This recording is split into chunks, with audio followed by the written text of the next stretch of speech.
अभी देखिए एक और डेफिनेशन हम पढ़ेंगे किसकी, ऑक्सीकरण अपचयन की। ये कौन सी डेफिनेशन है, इलेक्ट्रोपॉजिटिव यानी कि विद्युत धनी तत्वों के संयोग जुड़ना या उनके वियोजन के आधार पर, यानी कि उनका निकलना, जुड़ने या निकलने के आधार पर, किसके, इलेक्ट्रोपॉजिटिव तत्वों के। अब यहाँ पे देखिए आप ये रिएक्शन पोटेशियम आयोडाइड और क्लोरीन की अभिक्रिया हो रही है, 2KCl प्लस I2, आयोडीन अलग निकल रहा है। यहाँ पे पोटेशियम आयोडाइड का आयोडीन में क्या हो गया, ऑक्सीकरण, क्योंकि यहाँ पे क्या निकल गया, धन विद्युती तत्व का निकलना भी ऑक्सीकरण कहलाता है। यदि ऋण विद्युती तत्व का जुड़ना ऑक्सीकरण कहलाता है तो धन विद्युती तत्व का निकलना Ki में से विद्युत धनी तत्व निकल गया, तो इसलिए इसका ऑक्सीकरण हो गया। ठीक है, और वैद्युत धनी तत्व हाइड्रोजन से यहाँ पर अलग हो गया, वह सल्फर रह गया। कैसे कि जैसे H2S है, Cl2 से रिएक्शन हुई, 2HCl बना और सल्फर अलग हो गया। ये भी एक ऑक्सीकरण की क्रिया है, क्योंकि यहाँ पर H2S में से हाइड्रोजन निकल गई और सल्फर अलग हो गया, अकेला रह गया।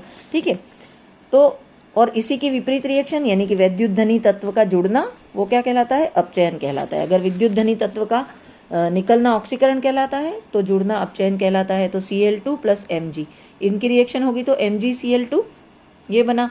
यहाँ पे Cl2 का अपचयन होगा क्योंकि यहाँ पर वैद्युत धनी तत्व क्या जुड़ गया, Mg जुड़ गया।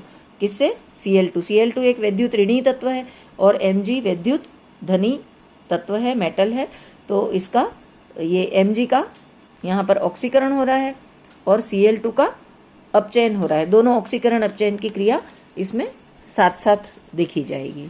ठीक है, इसी तरह से और एक एग्जाम्पल ले लेते हैं कि वे अभिक्रियाएं जिनमें पदार्थ से ऋण विद्युती तत्व निकल जाता है, क्योंकि ऑक्सीजन यानी कि ऋण विद्युती तत्व, तो ऋण विद्युती तत्व का जुड़ना यदि ऑक्सीकरण है तो ऋण विद्युती तत्व का निकलना ये क्या हो जाएगा, अपचयन हो जाएगा। तो ये क्रिया क्या कहलाएगी, अपचयन कहलाएगी। जैसे कि FeCl3 फेरिक क्लोराइड, उसके 2 मॉलिक्यूल लिए, हाइड्रोजन से रिएक्शन हुई, 2FeCl2 प्लस 2HCl।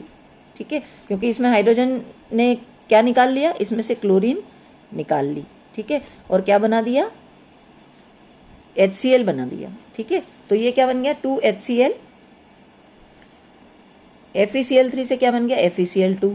तो अपचयन क्यों कहलाता है, क्योंकि इसमें से FeCl3 में से ऋण विद्युती तत्व कम हो गया, यानी कि FeCl3 से ये क्या बन गया, FeCl2। इसको फेरिक क्लोराइड बोलते हैं, इसको फेरस क्लोराइड बोलेंगे, क्योंकि इसमें Fe की +2 वैलेंसी है, इसमें Fe की +3 वैलेंसी है। इसीलिए यहाँ पर 3 क्लोराइड के आयन है और यहाँ पर 2 क्लोराइड के आयन है। इसकी वैलेंसी Fe+3, इसकी वैलेंसी Fe+2। तो जहाँ पर Fe+3 वैलेंसी है इसको हम फेरिक कहते हैं, इसको हम फेरस बोलते हैं। तो ये अपचयन और Cl2 का निकलना। ठीक है, तो अब इसकी समरी क्या हो जाएगी, क्योंकि अभी हमें ये लंबा टॉपिक है तो मैं इसको थोड़ा थोड़ा करके आपको पढ़ाऊंगी, क्योंकि एक साथ अगर आप पढ़ेंगे हो सकता है आपको समझ में नहीं आए। तो एक बार आप इसको अच्छी तरह से समझ लेंगे, फिर उसके बाद इसका